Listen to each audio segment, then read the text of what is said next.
Hey, everybody. We're so glad you're here. Hi, Sarah. Thanks for coming back. Hey. You're my one and only. Yeah, Oh, everybody's looking for stop. their one and only, and Sarah's my one and only when we do this business kind of stuff. We love it. So tonight we have a topic that has been coming up a lot with our clients, like a lot. It comes up multiple times a week with all of our different coaches, and across the board, it is a question that we are constantly asked. And the question is, are you ready to commit or are you not? Right? Are you ready? Are you not ready? Is it your person? Is it not your person? Do you know? Don't you know? Right? So we're here to flesh out this topic and try and figure out what you should do if you are in this in-between state of trying to make a commitment or figuring out if you have commitment issues or phobias or what's going on behind the scenes. Awesome. I am so excited to hear what you have to say. And I just want to clarify the question for myself and for everyone who's listening. We are, if I understand you correctly, we are not just talking about finding clarity in a relationship, but we're talking specifically about, is this a commitment issue, right? Right. Okay, right. This isn't a generic, oh, I don't know if this is my person. This is I'm afraid to make a commitment and I don't know if it's me or we, right? If it's me, I have this issue no matter who I'm dating. If it's between you and me, then I have this issue and it might be targeted specifically with you. Right. So, okay. So where do we go with this? Where do you want to take it, Sarah? How about I share a question that one of our coaches was sharing that came from a client, and this obviously details have been changed to protect identities. So if this sounds like you, it's probably not you. Maybe you. But it's, again, like Eliza said, so many of our clients struggle with this. So I'm going to phrase the question in first person, but I am currently dating and I feel like I'm not sure. My gut is telling me that it's time to end this relationship, but I don't know if I want to end it for the right reasons or if I'm just afraid of commitment, and that fear of commitment is what's sort of pushing me to break up. Okay, great. Okay, so when I'm working with a client, the first thing that I'm going to ask is, forget about the person that you're currently dating. Before you were dating this person, or even before you were dating anybody, you were just thinking about dating, thinking about being in a long-term relationship. Did you have, or do you have, a fear of commitment, right? So let's back this up to pre-person, right? Pre-whomever you're dating. Is this just something that you've been always thinking and feeling? If your answer to that is yes, yeah, Lisa, I've kind of been worried about who's going to be my person, and is it going to be the right person, and how's it going to work, and I don't know if I'm going to be able to do this, and how you're just going to pick one person, and I have so much going on. If that sounds like you, then you have to take ownership to say, wow, there's something personally with me and commitment. I need to figure that out. That's step one. If you're like, no, I'm not afraid of commitment, I just haven't met the right person. When I meet the right person, so I'll be fine. Okay, great. So then we're going to keep moving, right? So if it is you, you can put a check mark in that box. If it's not you, it's no check mark in that box. Okay. Wait, now we're moving on again. What are the check marks for? I just want to know, in general, no matter who you are dating, no matter whom you're with, do you have a fear of commitment?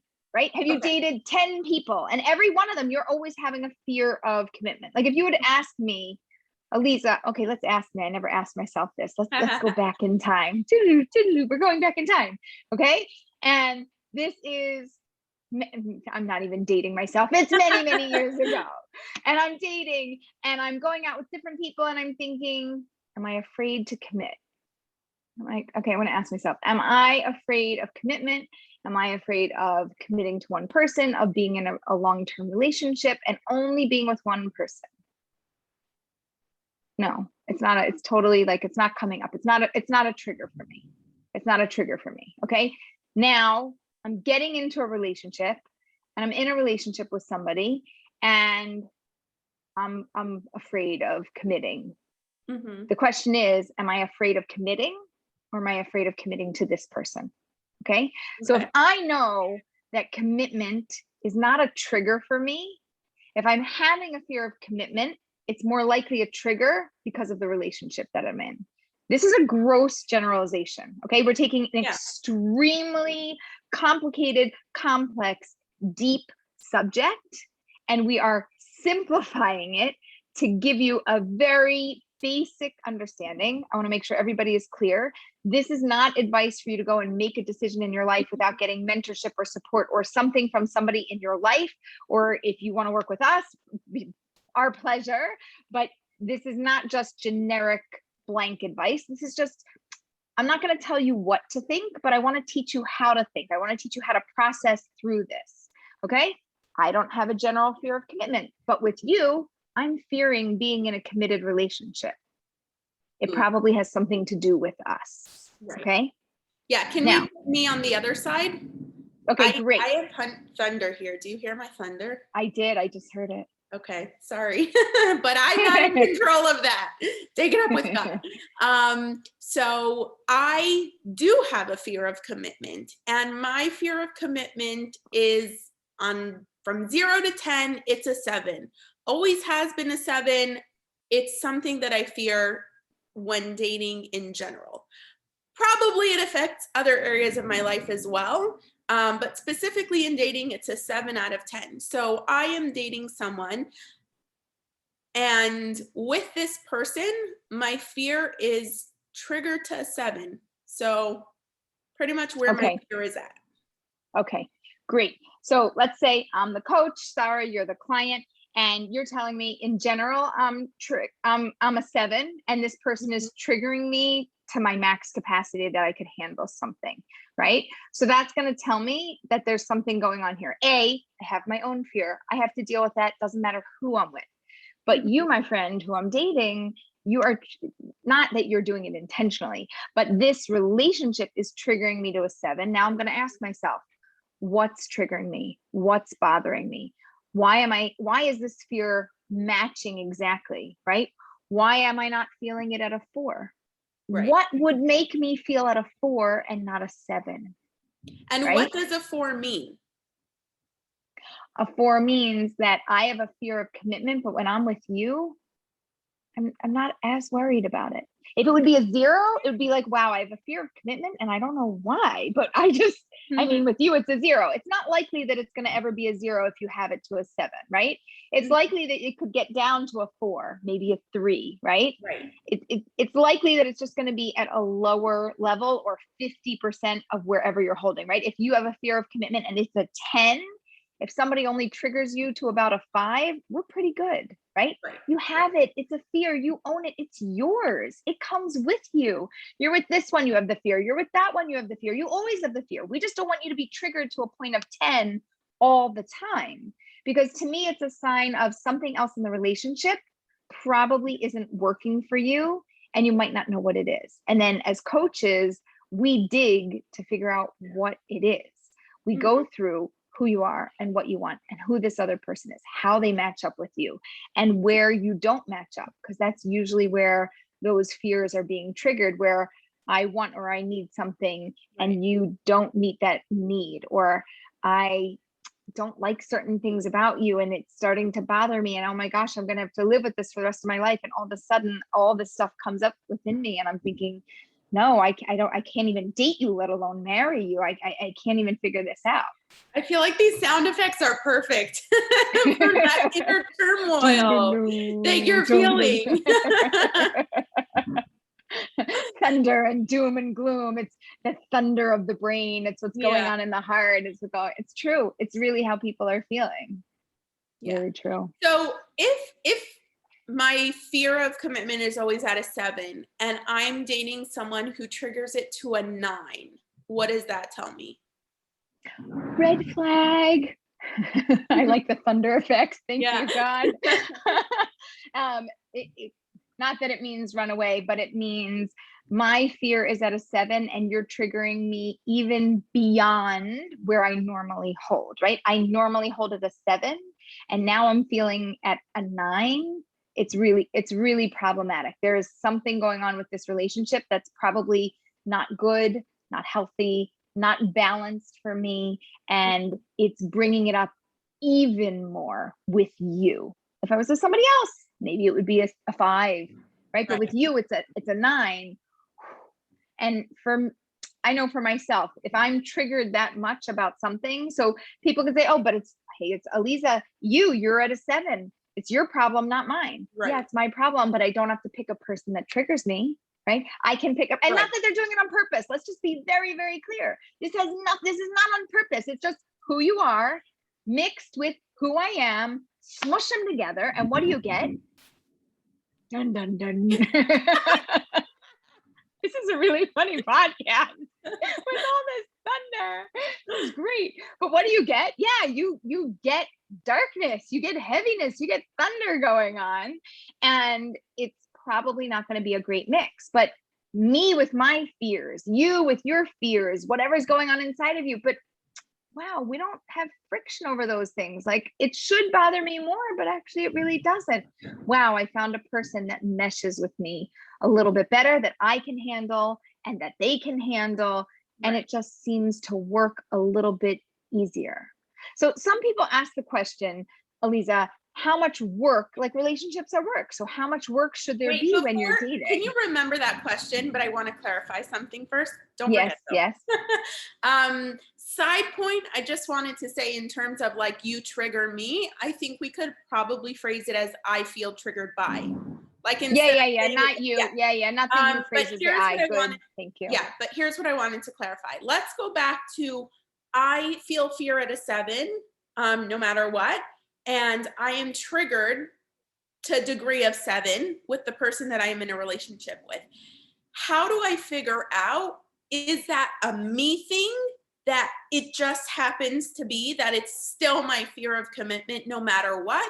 Or how do I figure out if it's a we thing where it's really something to do with this relationship? Like, when it's above, then I know that it has to do with the relationship. When it's below, I know it has to do with the relationship also, in a good way. Okay, when it's on right there, how do I even know where to start? So the way that you start is by talking about this with the person that you're dating and letting them know, let me own up to my stuff. Let me just tell you, for me in general, this and that triggers me. And I know that it has nothing to do with you specifically. These are things that I've been working on. And I've noticed this in many relationships, not just in my relationship with you, right? It comes not just in, it could be job commitment. It could be committing to an apartment or a roommate situation. It comes up in all different situations. And then you want to say, and I notice with you, I'm feeling triggered a little bit more, and give examples. What is specifically triggering you? And say, some things are coming up for me and I want to own up to my part. And I just want to check in with you about the things that I'm feeling and just have an open conversation about it. Okay. Now, we don't know where the conversation is going to go. By the end of the conversation, I'm hoping that that person will say things that will make you feel a little bit more at ease. Maybe you're going to feel at a 6. Maybe you're going to feel at a 5. Maybe by having this conversation and opening things up, it's going to clear the air and you're going to just be a little bit more relieved. Or maybe you're going to feel like a 9 or a 10 or an 8 or whatever the number is. You might not even feel at a 7 anymore, right? Most likely the needle is going to move down or up. We're not sure, but most likely it's going to move in one direction. And we are going to figure out where we need to go and what happened. Okay, you triggered me less. Oh, wow. Okay, that's my stuff. And with you, it's a little easier. Or, whoa, you triggered me more. And, oh gosh, I thought it was only a 7 and now I'm really worried because it's a 9. If you have the conversation and you're still at a 7, right? It's 7, I'm at a 7, and with you, I'm at a 7. I'm still concerned. Being triggered at your max level, to me, is a concern because it makes it difficult to function on a daily basis when you're constantly being triggered, not intentionally. When you're feeling triggered, not that somebody's doing it like, haha, I'm coming to get you. It's just their personality. Like, this is just who they are. You ever have those kinds of friends that are just like that? So it's like that. Got it. Okay. That makes Yeah. sense. Yeah. Okay, so now we have to go back to my question. Yeah. Do you remember what you were going to say? And this is why I told you to remember. I was going to be like, Aliza, write it down. I don't Say even that have on my, a I'm looking for my podcast. pen and paper. I don't even have my pen and paper. Everybody who's watching who has a great memory is laughing at us right now. They're going, ha ha ha. Yeah. We were moving on in the commitment discussion about Something related yeah, to I see this. commitment. For anybody out there who's ADD and on dates, you like get in a groove and you start talking about one thing and then like, oh, I wanted to talk about that. And then, 5 minutes later you come back to it and you're like, yeah, don't, no, it's gone. It's totally gone, right? It just means that you're really present in the moment of what you were talking about and you weren't distracted with anything else. But That's a great reframe. A little bit late, by the way. I found my pen and I can always scribble on my tissue box or something that's nearby. I'll have a note card next to me next time. It's all about, it was all about commitment. We were moving on to like no. Maybe it was, what do I do? Here, let's go into that. So what do I do? Right. So what do you do? Okay. So if you're more triggered, then whether it's now or down the road, it's probably going to lead to a breakup because it's pretty hard to maintain a very high level of being triggered in a relationship. That's just normal, right? I just can't handle the daily discomfort, frustration, and stress that comes along with constantly being in a relationship with somebody that I'm feeling triggered by. If it's less than, then you need more time. We need to date for a longer period of time. We need to figure out, is this at a level that I could live with? Because there's going to be an amount of trigger that I'm going to have with anybody because it's my thing. I own it and I schlep it with me wherever I go because I decided not to let go of it, which, by the way, if you want to get therapy, if you want to work on anything, you're always welcome to do that. It's not like you can't do that. That's always an option that you can do. And you can see if you can take your number from 7 to 5. But I am personally a fan of owning it, right? That's where I am today. Wherever you land after therapy or after any support or resources that you get, great, you'll change, you'll get a new number. But for today, we always hold it a 7 or whatever your number is, because that's true for you today. So you're holding there and it's lower, great, the other person's lower. So build the relationship, talk about it, dig into it a little bit, maybe just be with them a little bit more, have normal dating things and see how it is. If you're consistently only triggered at a 4 and you're normally at a 7, I think we're doing pretty good. A 3, a 4, like at a 5, again, when we're about 2 numbers away, it starts to be like, ooh, can you handle that? And it's not a no, it's just, can you handle that? And if you're smack on the nose at a 7 and you tell me, Aliza, but I want to be with this person, I really like them, teach me how to handle this. We can show you how to navigate your fears, navigate the things that bother you, and gracefully get through it in a long-term healthy relationship. But you don't just have to want it for today, you have to want it for a lifetime. You have to be willing to work on yourself and in your relationship, specifically with this, because it will come up over and over again. So as long as you're willing to work on it, I could give you the tools, we can give you the tools to support you through the process. And it's a process. And you're going to end up with somebody who's got something, and you're going to have something, and you're going to combine it together, and you're going to have to work on your stuff.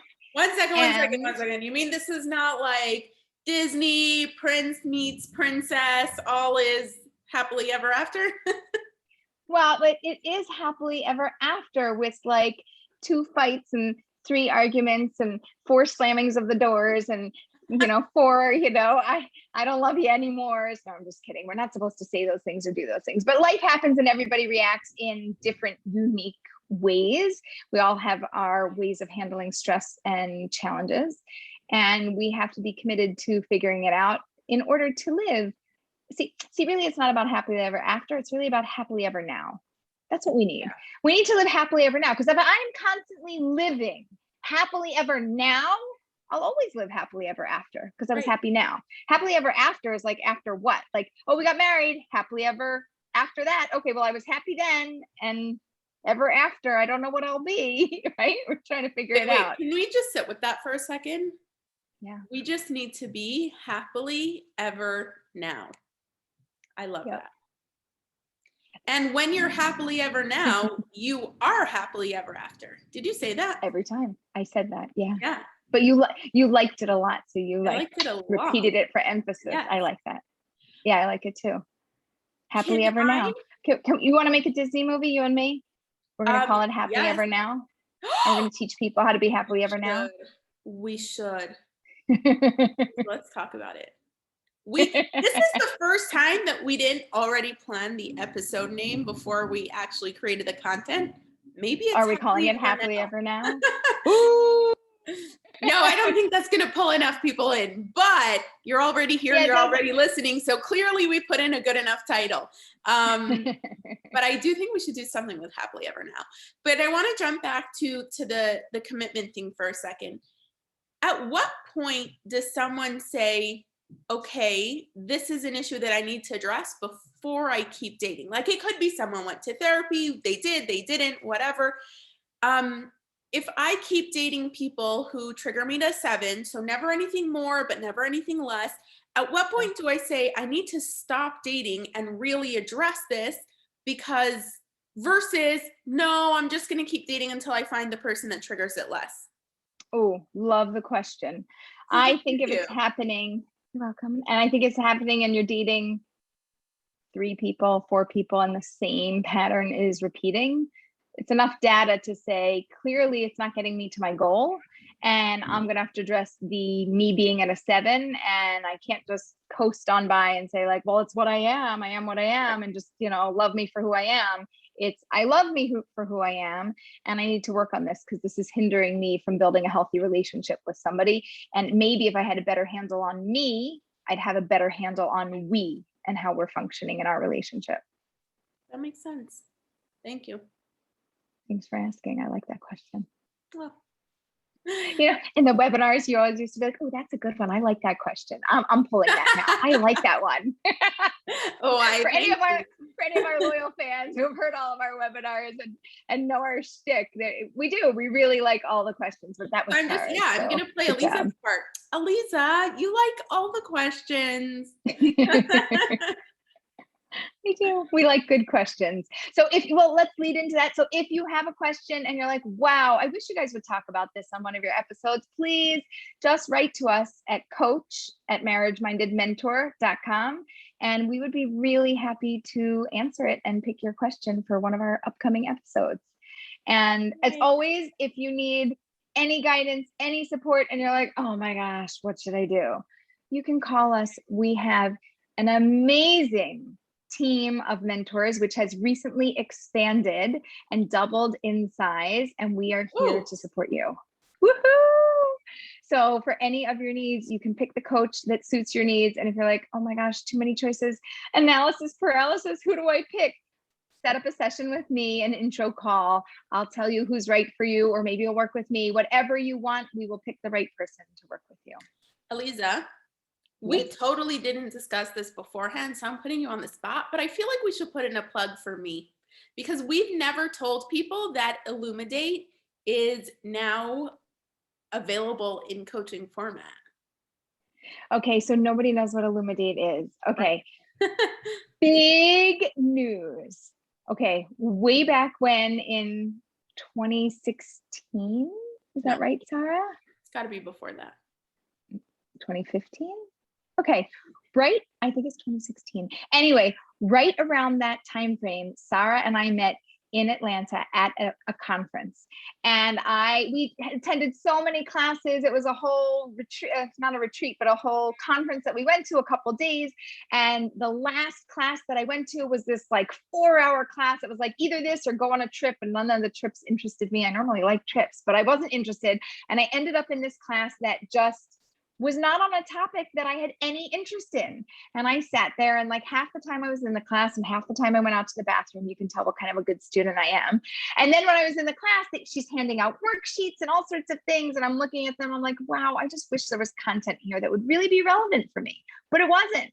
And so one of her graphs just triggered this whole thing that I started thinking about with singles and dating and relationships and clarity and what do you do? And what if you don't know? And what if you're unsure? And how do you figure this whole thing out? Part on like the keynote speaker from the night before? The guy with the Well, card? oh, that was a whole nother thing. No, it wasn't actually based No? on that. No, that was a whole nother thing. Okay. Oh, oh, you guys are missing all the inside jokes. Sorry about that. Anyway, you could talk about that. That was like a personality poker or Yeah. something like that. It was really very interesting. Google personality poker. You'll find the guy and the cards and the book. I bought it myself. Anyway, that's not what we're talking about, but I got bored, and through boredom sometimes comes amazing ideas and inspirations. And I came up with this system that we have named Illuminate, right? Like illuminate, right? It actually illuminates your dating life and helps you to figure out what you want to do. And basically it's about the catch line or the catchphrase is bring to light if this one's right. Okay. You want to have clarity in your dating. That's it. That's what this system is. And since you're listening to our story, Sarah and I have a story. So I told Sarah, I want to, like, this is like it. This is like what people this is like 3 years need. later. Alisa, you're jumping years. That's when we met. Okay. Yes. Okay, fine. We met. I created the system. I prototyped the system for 3 years. I ran it by singles. I ran it by matchmakers. I ran it by dozens and dozens of people. We refined it. We re-refined it. We redefined it. We did everything to it. And years later, I hired Sarah and she started working for me. And then I told her, I need this system's in my brain, but it needs not to be in my brain. And it really needs to be in a format that can be usable. So I did an entire brain dump. Sarah took all of the content, put it into a 50-page workbook with explanations and you name it, she did it.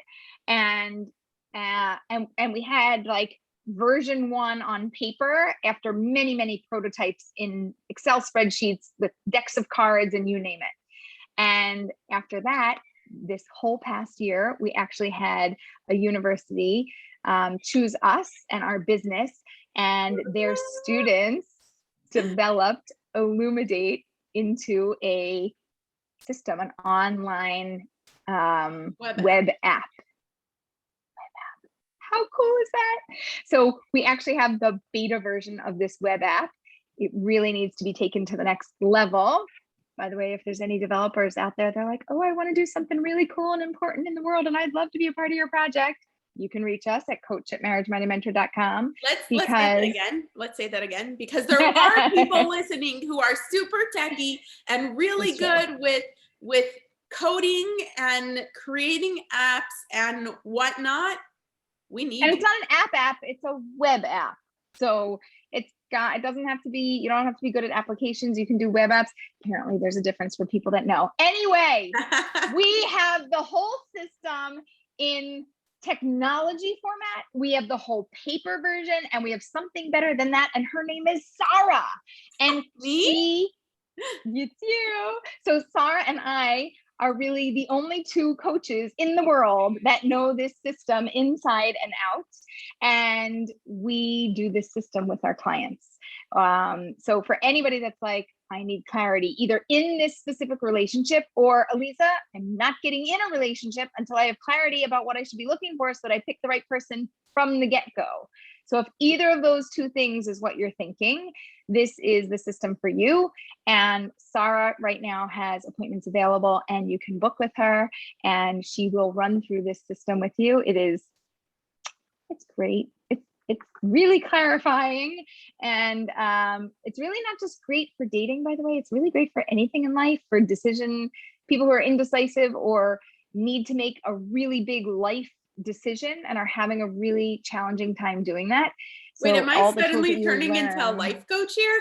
No, but it's a system. Again, it doesn't tell you what to think. It teaches you how to think, so you can apply it in other places in your life. I'm just saying. How long is the process? Like if someone is in a relationship and just needs that clarity, what could they expect?